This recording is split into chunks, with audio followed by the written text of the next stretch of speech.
Kwa jina naitwa Tosif Muhammad Ali Bojani, ni diwani wa kata ya Kisutu. Nia na madhumuni ya kutembelea kituo cha yatima leo, tupo kwenye mwezi huu mtukufu ya mwezi wa ibada. Hivi karibuni tutaendelea kusherehekea Idi na familia yetu. Hawa watoto sisi ndio familia, ni wajibu wetu. Mwenyezi Mungu alhamdulillah kidogo ametujalia, lakini hii ni vipimo yetu. Mungu ametujalia, Mungu anatupima. Je, tunamsaidia au tunakaa naye sisi wenyewe? Mimi naomba wote tujitokeze kwa wengi, tumsaidie hawa watoto, tuwe nao kila hatua bega kwa bega, maana hii ndio taifa ya kesho. Mimi nitatembea vituo zaidi ya 9 kwa ajili ya kumsaidia, ndio lengo langu hapa. Tutagawa shati zaidi ya 1000 kwa watoto yatima na tupo nao.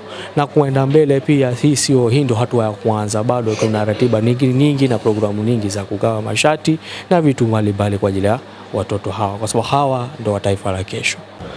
Kama tulioahidi, tumetembea vituo yatima na leo tupo hapa ofisi ya wilaya ya Chama cha Mapinduzi. Tumekuja kumkabidhi hizo mashati kwa mheshimiwa mwenyekiti wa wilaya ya Ilala Alhaji Said Side, kwa nia na madhumuni kama hizo mashati azipewe madiwani wenzangu ili wao pia waweze kusambaza hizo ziko kwenye kata yao, kwenye vituo yatima. Hii ni majukumu yetu, Mwenyezi Mungu ametujalia. Sisi tunakaribia kusherehekea Idi, tusherehekea na watoto yatima. Mwenyezi Mungu ametujalia kidogo, lakini hii ni mtihani kwetu. Mwenyezi Mungu anatupima, je, tutakuwa binafsi au tunakuwa kwa wote. Namuomba wadau wengi wajitokeze huku, hili tunaanza kushirikiana na tunaanza kusaidia jamii kwa wingi sana.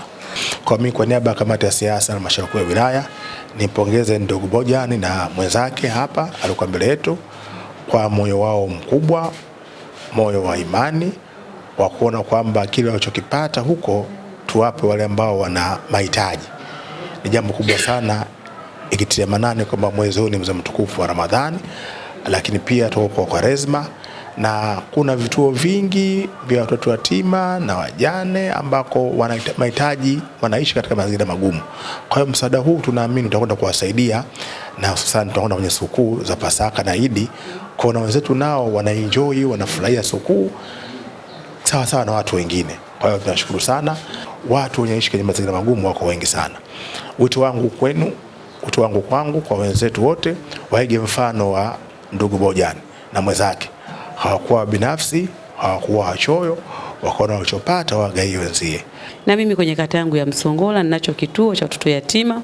Watoto wale wanahitaji msaada. Ninawashukuru kwa msaada walioona kuwakimbilia wale watoto ili nao waweze kusherehekea sikukuu wakiwa kwenye mazingira mazuri. Ninamshukuru sana diwani mwenzangu wa kata ya Kisutu pamoja na mfadhili. Diwani amekuja kuwatembelea watoto na kuleta sadaka zake ndani ya kituo hiki. Sina mengi zaidi na kumwombea dua kwa Mwenyezi Mungu amlipe kila la kheri. Wito wangu ni kwamba wamfuate diwani alivyofanya na wengine wafanye hivyo.